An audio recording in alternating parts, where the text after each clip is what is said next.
మెదక్ జిల్లా నర్సాపూర్ బస్టాండ్లో విద్యార్థులు ధర్నా చేశారు. నర్సాపూర్ మండలం జక్కపల్లి మోడల్ స్కూల్ కాలేజీ బస్సులో లేకపోవడంతో విద్యార్థులు ధర్నా కూర్చున్నారు. అధికారులను అడిగితే బస్సులు మేడారం జాతరకు వెళ్లాయని విద్యార్థులు మీడియాతో తెలిపారు.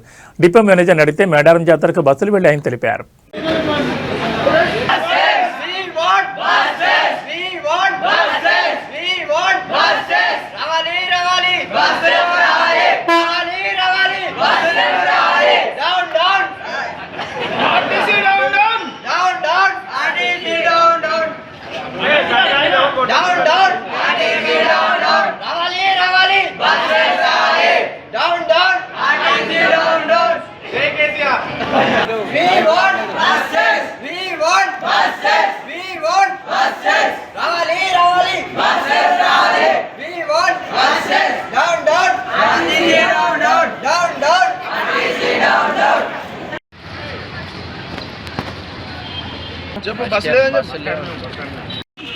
నర్సాపూర్ టౌన్ మోడల్ స్కూల్ బస్సులు డైలీ 8 గంటలకు వస్తారు. వీళ్ళు 8 గంటల నుండి బస్సు లేదు.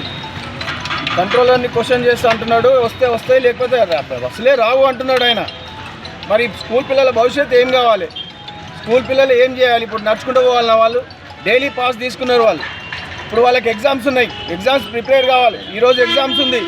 ఎగ్జామ్ ఇప్పుడు ఎంత అవుతుంది? 9:45 అవుతుంది. ఇప్పుడు వాళ్ళు ఎప్పుడు పోతారు? 8:45 అవుతుంది. ఎప్పుడు పోతారు? ఎప్పుడు చదువుకుంటారు? ఏం లెక్క? వాళ్ళ లెసన్స్ ఎవడో వినాలి. వీళ్ళు వచ్చి రాస్తారా? ఈ గవర్నమెంట్ ఇప్పుడు గవర్నమెంట్కి ఆదాయం అవసరమా లేకపోతే వీళ్ళ భవిష్యత్తు అవసరమా? వీళ్ళ బస్సు తీసేస్తే వీళ్ళ భవిష్యత్తు ఏం కావాలి? ఆటో కోనికి మేము తల్లిదండ్రులు ఏమైనా గుద్దవలసి ఉన్నారా? ఆడపిల్లలు అయితే సగం మంది భయపడి వెళ్ళిపోయారు ఎగ్జామ్స్ ఉన్నాయని చెప్పేసి. ఆటోలకు వెళ్ళిపోయినారు. మళ్ళీ వచ్చేటప్పుడు వాళ్ళకి ఆటోలు ఉంటాయా లేవా తెలియదు. ఎవరో ఆటో పట్టుకొని రావాలి. ఆటో సౌకర్యం కూడా లేదు వాళ్ళకి సరిగా. బస్సు మేడారం వేయడం ఎందుకు? వీళ్ళ బస్సు వీళ్ళకి ఉంచితే అయిపోతుంది కదా. మేడారం జాతర పోయినాయంట బస్సులు.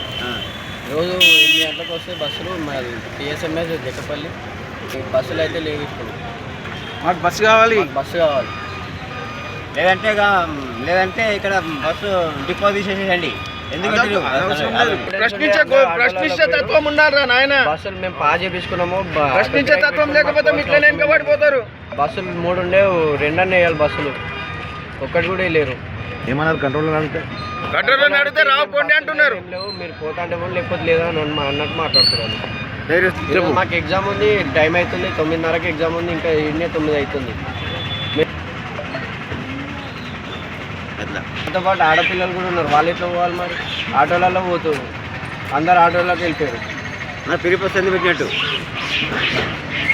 మా స్కూల్ బస్సు తీయడానికి లేదు. మా స్కూల్ బస్సు చేసిన అవసరం ఏమి? వేరే బస్సులు లేవు, వస్తున్నాయి బస్సులు. అవి తీసినట్టు అయిపోతుంది. మేము ఎట్లా పోవాలి? ఇప్పుడు ఏం స్టడీ చేయాలి? ఎక్కడ తీసుకో?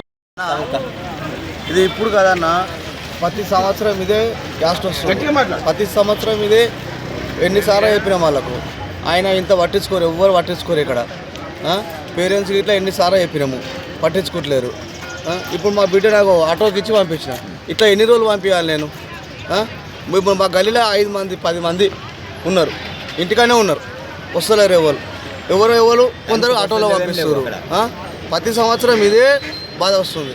ఆ ఉన్న 3 బస్సులలో ఒక్కొక్క బస్సులో 60-70 మంది ఎక్కుతారు, 80 మంది 90 మంది ఇరికిచ్చి నూపుతారు. అందులో ఆ బ్యాగులు మోసుకోవాలి. ఆ బ్యాగ్ ఒక 10 కిలోలు ఉంటుంది. 3 బస్సులు పంపిస్తారు. ఆ 3 బస్సులు ఇట్లా బంద్ చేయించారు. ఇది ఏందన్నా ఇట్లా ఉంటే ఈ ప్రభుత్వం ఏంది? లెక్క ఏంది అర్థమవుతుంది. బస్ పాసులు ఉన్నాయి. ఆ బస్ పాసులు అయితే పుణ్యం రాలేవు కదా, పైసలు పెట్టే చేయించినాం కదా. ఆ బస్ పాసులు లేవు. ఆటోలకు పైసలు పెట్టాలి, బస్ పాసుకు పైసలు పెట్టాలి, అన్నిటికి పెట్టాలి. మనం పుణ్యానికి వస్తలేవు కదా. డిపోకి వెళ్ళిపోండి, డిపోలో మాట్లాడుకోపోండి అంటే మేము డిపోలు ఎక్కలేము కదా. బస్సులు పిల్లలు డిపోలు ఎక్కలేరు కదా. బస్ స్టాండ్లో ఎక్కుతున్నారు. బస్ స్టాండ్లో రెస్పాన్సిబుల్ నువ్వు ఉన్నావు కాబట్టి నిన్ను అడుగుతారు. డిపోకి ఎందుకు పోతాం మేము? చేసి మీరు అడగాలి. సార్కి ఇట్లా లొల్లి అవుతుంది, పిల్లలకి ఇబ్బంది అవుతుంది, మీరు ఏమైనా అరేంజ్ చేయండి అని మీరు చెప్పాలి.